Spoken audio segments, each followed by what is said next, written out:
Olá, sou Rafael Ladica Oi, eu sou Pamela Emanuele. e hoje a gente está dando continuidade na nossa série de vídeos sobre o livro Sobre o Behaviorismo, do Skinner. Eles são vídeos isolados, né? Você pode começar assistindo ele por aqui, que você vai apreciar o conteúdo, mas lógico que se você for resgatando os vídeos passados, o conteúdo vai ficar muito mais consistente. O vídeo passado a gente falou sobre a introdução do livro, né? Geralmente a gente não faz vídeo sobre a introdução, mas é que essa introdução estava tão interessante, tinha um desabafo ali do Skinner que vale a pena ser conferido. E hoje a gente vai estar abordando o capítulo 1, intitulado As Causas do Comportamento.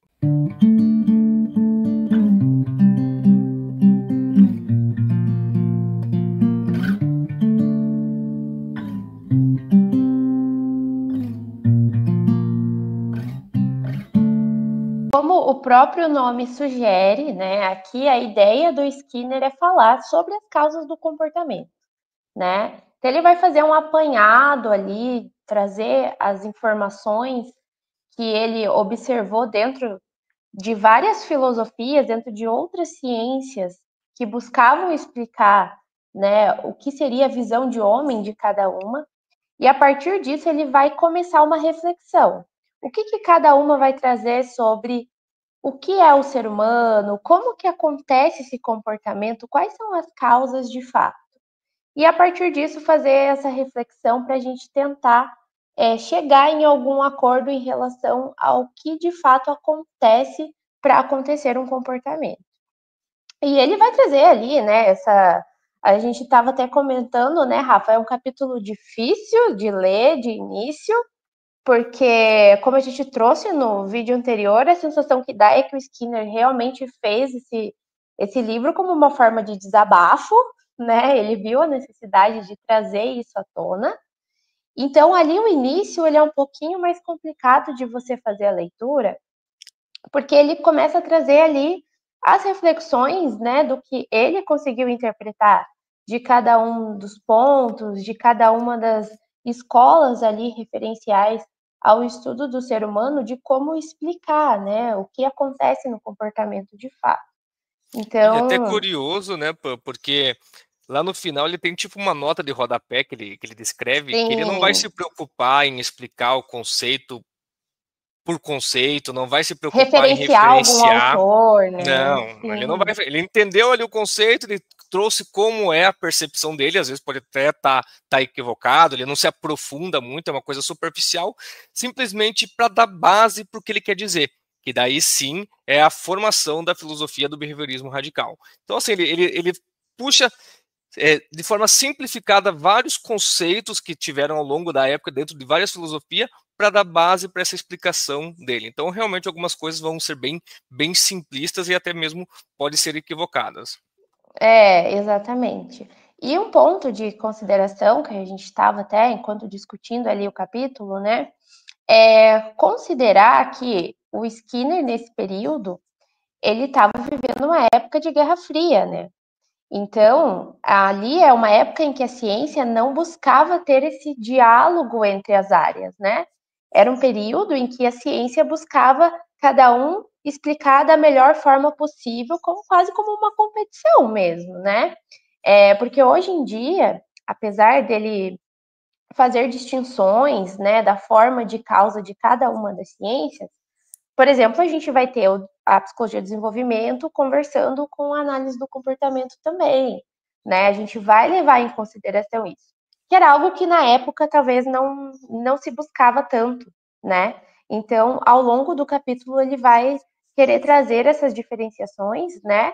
E trazer o ponto alto no final do porquê o behaviorismo radical vai trazer de uma forma mais exata, digamos assim, as causas do comportamento, né? Eu acho que até por isso que eu trouxe o termo equivocado, porque não é uma questão de estar certo ou errado. Tá? É realmente o Sim. que a Pamela trouxe, é a informação que ele tinha no tempo, o pensamento da época, a cultura influencia muito também na forma de se ver. Então, assim, não é uma questão de certo ou errado. Tem algumas coisas no texto que podem gerar uma estranheza, mas tem que ter em mente que era um fruto da sua época. Então, realmente é um equívoco. Acho que é mais fácil a gente trazer assim. Uhum, exatamente. Bom, então ali o que o Skinner vai iniciar falando com a gente, né? Ele vai dizer que a gente tem uma tendência a buscar as causas do comportamento dentro de sentimentos e emoções. E essa fala dele até vai ser ela com que faz com que as pessoas acreditem, né? Que era uma das críticas que a gente até traz ali na introdução, de que a análise do comportamento ignora sentimentos e emoções. Mas o que na verdade o Skinner quer trazer para a gente?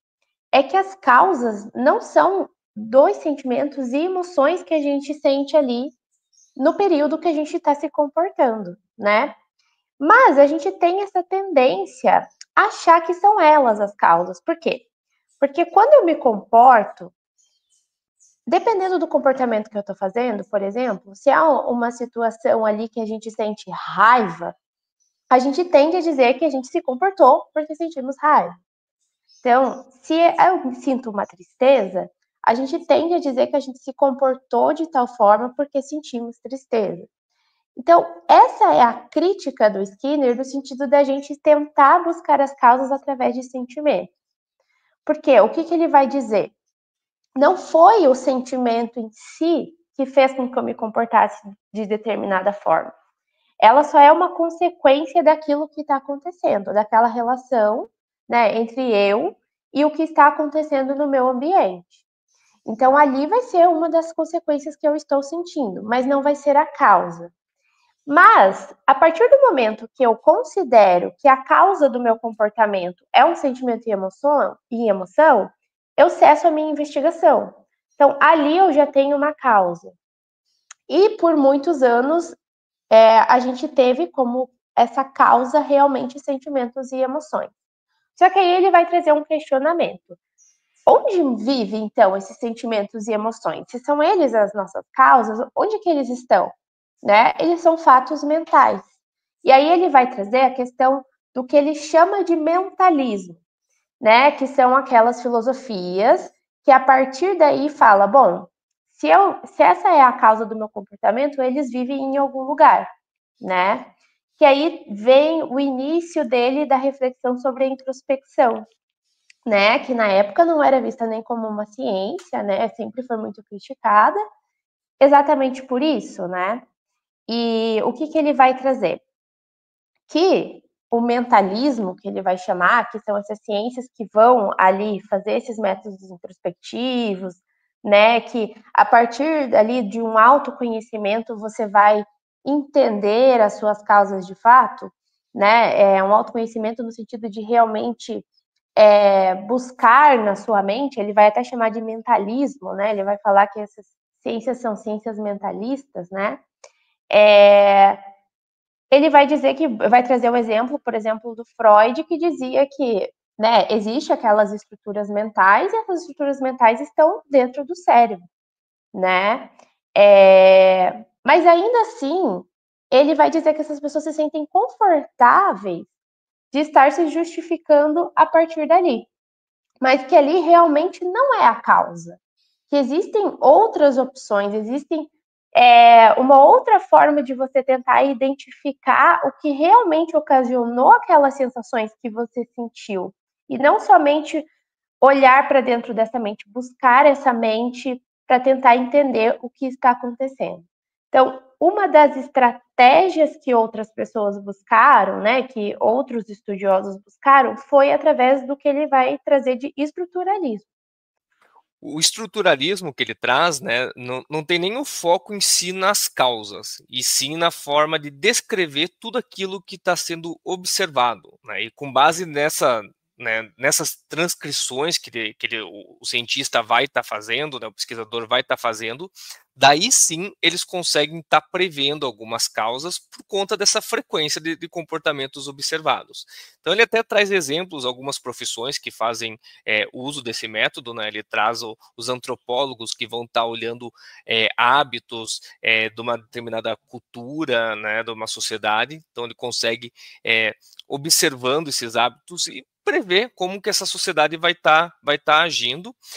Da mesma forma, a gente tem economistas que são muito focados em números, em tabelas, né? Então, é uma outra forma de você estar fazendo essa medição. Os psicólogos que também fazem uso de amostragens para ver opiniões e atitudes. Então, assim, todas essas informações coletadas vão estar gerando relatórios, eles podem estar fazendo ali algumas entrevistas, questionários, e com essas informações eles vão conseguir ver frequências de comportamentos observados e com isso prever. Só que ele deixa muito claro, né, que o estruturalismo ele vai estar meio que preso a alguns limitantes de idade e tempo, tá? Então ele traz que uma criança numa fase de desenvolvimento, você não consegue entender o momento que ela vai estar andando, mas você consegue ter uma estimativa que uma criança ali com X anos começa a andar. Da mesma forma, uma sociedade que quando ela chega numa determinada maturidade de determinado tempo, ela vai agir de determinada forma. Ela tem algumas limitações, porque, né, ela é muito simplista, muito pautada na observação e nessa frequência de observação. E a gente sabe, como você bem pontuou no início, que hoje tem inúmeras variáveis, inúmeros outros conhecimentos, que hoje a gente consegue ter um pouco mais de precisão, né, do que simplesmente ter uma observação simplista. Uhum. Porque a reflexão que o Skinner vai trazer em relação ao estruturalismo, né, que entra ali a questão do desenvolvimento, né, é realmente deles não estar buscando a causa, né, porque o objetivo desse capítulo para ele é realmente identificar como que essas filosofias, como que essas ciências viam a causa do comportamento, né? Então, no estruturalismo, ele também vai dizer que eles não trouxeram as causas, né? Eles fizeram essas observações, eles trazem o que é esperado, porém, você não consegue identificar o porquê exatamente acontece daquela forma, né? O porquê que acontece naquele período. Você identifica que vai acontecer, que existe essa previsibilidade de acontecer, diferente do que ele vai falar que o mentalismo não traz, né? Mas, porém, também não abarca o que seria a causa desse comportamento em si, né? E ele deixa bem claro que não tem nada que você possa fazer, né, numa questão manipulável, que você possa antecipar, né? Então, Isso. existem algumas questões fisiológicas. Uma criança ela vai estar apta a falar em determinada idade. Não tem nada que você Uhum, possa fazer que você possa induzir ela a falar antes, né? uhum, Tem alguns marcos temporais ali de idade que você tem isso. que passar. Uhum, sim, sim. Mas não traz a causa em si, né? Do porquê que aconteceu naquele período, né? Essa é a crítica dele, digamos assim, em relação ao fator causa de comportamento, né? E a partir disso, ele vai começar também a introduzir o behaviorismo metodológico, né? Porque para ele, o behaviorismo metodológico, ele também traz como marco, porque assim como o estruturalismo traz como marco a gente tentar observar, então, né, esse repertório desse indivíduo, o behaviorismo metodológico também vai trazer esse ponto, né? Porém, qual que é a grande reflexão dele em relação ao behaviorismo metodológico? Ele traz como marco fundamental a gente começar a se atentar a esse ambiente, né? Então, a gente não vai mais buscar causas mentais, né? Mas a gente vai tentar observar o que está acontecendo em torno, né? Então, a gente vai ter esse olhar. Porém, a gente vai começar a ignorar o que é a mente, né? Que é também a grande crítica ali da análise do comportamento como um todo, porque muito se acha que ainda se manteve dessa forma, que a gente só está observando, a gente só está vendo o externo, né? E a ideia não é essa. A E é ideia hoje em curioso, dia, né? É curioso porque ele traz assim, né, justamente que o metodológico ele foi bem sucedido na aplicação dele, né? Ele começou sim. a levar em considerações questões ambientais, questões genéticos, ele começou a criar ali um paralelo entre espécies, tudo, mas quando você perguntava para um cientista, ele falava assim, não, existe uma mente, ele tinha conhecimento que existia uma mente, mas como não era possível você chegar num determinante, se você tivesse dois cientistas Uhum, analisando ali um fenômeno, existe a questão da subjetividade. O cientista A pode ver de uma forma, o cientista B pode ver de outra forma, então você não conseguia chegar num determinante. Como não chegar num determinante, vamos Se ignorar. ignorava. Exatamente. Né? Então, assim, o que ele vai trazer? É que cada uma dessas ciências, ela teve a sua importância, porém, nenhuma delas chegou de fato ao que causaria esse comportamento, né? Então, cada uma foi explicando da sua forma, porém não abarcou todo, né? A gente não viu todo do comportamento, a gente não buscou realmente o que acontece, né? E ele até diz que cada um se sentiu basicamente confortável com aquilo que alcançou e ficou por ali mesmo. É como se você tivesse parado a sua pesquisa, né? Então você Respondi alguma acha. coisa, tá bom. Né? Exato. Então você acha que o sentimento causa o comportamento, então parou a pesquisa, não tem mais o porquê buscar.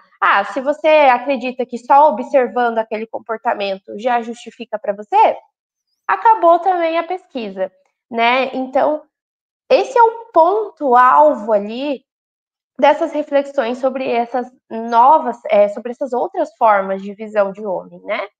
E aí ele vai começar a trazer o behaviorismo radical, né? Que seria a ciência, a filosofia, né? Na verdade, porque a ciência é a análise do comportamento, né? Mas seria a filosofia dessa ciência. Ela vai trazer as duas formas.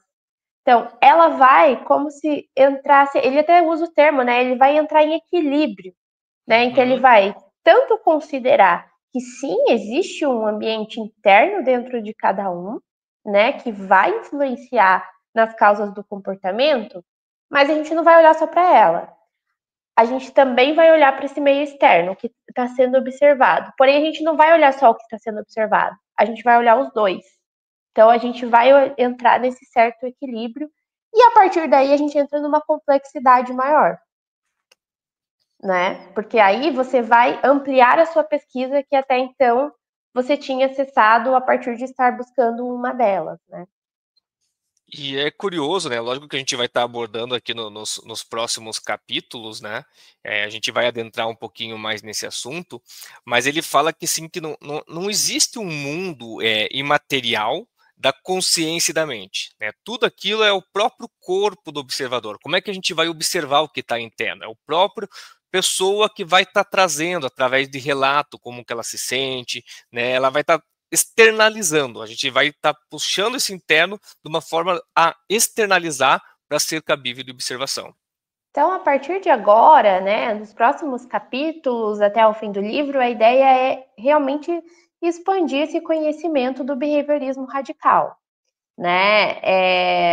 Ao longo do livro também pode ser que aconteça do Skinner estar trazendo ali alguns exemplos de comparações entre o behaviorismo radical com outras linhas de pensamento, porque a ideia dele mesmo como livro, como a gente já disse anteriormente, é popularizar o behaviorismo radical. Tanto que ele finaliza, ele faz algumas ponderações ali, né, na parte final desse capítulo, provavelmente porque ele sabe que ele iria receber críticas a partir do que ele estava falando ali, né? Mas também com a ideia de que ele fala, né, que a língua inglesa ela é repleta de conceitos mentalistas, né? Então, muitas vezes pode ser que aconteça que ele traga essas comparações realmente para estar exemplificando o que a análise do comportamento quer trazer, né? O que que, né, o que que são esses mentalismos dentro da língua inglesa, né? Ele até cita que Isso, aquelas frases, tenho mente, tenho consciência do fato, né, que isso tudo remete à questão da mente em si, né? Então, hoje a gente isso. ficou muito disseminado, né, na cultura nossa ter essas frases. Eu mesmo acabo utilizando muito dessas frases e nunca parei para pensar que realmente são conceitos ali mais da filosofia mentalista. Então, lógico que ele não Uhum. está propondo você fazer uma mudança na sua língua de forma alguma, né? Ele só está falando Sim, que isso ajudou a popularizar o popularizar, mentalismo, né? né? Mas não ocorreu da mesma forma com o behaviorismo, né? Com uma outra linha ali de filosofia. Uhum. Então, tanto que o próximo capítulo, né, é o mundo dentro da pele, Ou seja, trazer como o behaviorismo radical vê esses eventos internos que a gente diz, ou seja, esses sentimentos, essas emoções, né? Como que ele vai justificar o que acontece, qual que é a visão do analista do comportamento a partir disso. Então, a ideia agora é a gente ir se aprofundando em pontos de fenômenos psicológicos que a gente conhece no nosso dia a dia através da visão do behaviorismo radical. E se você está assistindo esse vídeo, né, desde o anterior, né, desde a introdução que a gente começou, agora você vai ver que começou a surgir algumas respostas ali, que daquelas divagações, aqueles questionamentos que ele fez lá na introdução, que eram muito preconceitos voltados para o behaviorismo, né, que o behaviorismo não Sim. tratava de estados mentais, de questões internas. Então vocês vão ver que agora vai começar a responder. Então, ó, vai acompanhando aí os próximos vídeos que cada vez mais respostas surgirão. É isso, pessoal. Espero que tenha ficado claro. É um capítulo um pouco mais chatinho, que a gente diz de leitura. Você às vezes precisa ler não só uma, mas duas, três vezes para você começar a entender o que ele quer dizer com aquilo, né? Então a ideia nossa também é ajudar você a compreender melhor esse capítulo aqui. Espero que tenham gostado. Se inscrevam aí no nosso canal, que a gente vai sempre estar trazendo mais conteúdos aqui para vocês. É isso mesmo, né? Eu acho que eu e a Pamela lemos aqui umas 4 vezes que a gente leu, discutiu, Foi. debateu, né? E cada vez a Foi. gente pegava ali uma nuance diferente. Então ele é realmente ele é chatinho inicial. Às vezes eu não sei não se não foi meio proposital, porque ele começa as outras Sim. filosofias ali de uma forma muito rebuscada. Por mais que ele trouxe os conceitos de uma forma simples, foi bem difícil entender, mas quando ele começa a falar sobre o radical, que realmente é onde ele tem o domínio, a leitura É. fica bem mais fluida, bem mais fácil. Então, às vezes, Uhum. vale um pouquinho o esforço, porque a leitura melhora. Mas se ficou alguma dúvida, algum ponto, né, alguma dificuldade na leitura também, deixa aí nos comentários, que a gente vai ler, vai estar respondendo, vamos conversar juntos, tá bom, gente? Obrigado. É isso, pessoal. Até mais. Tchau.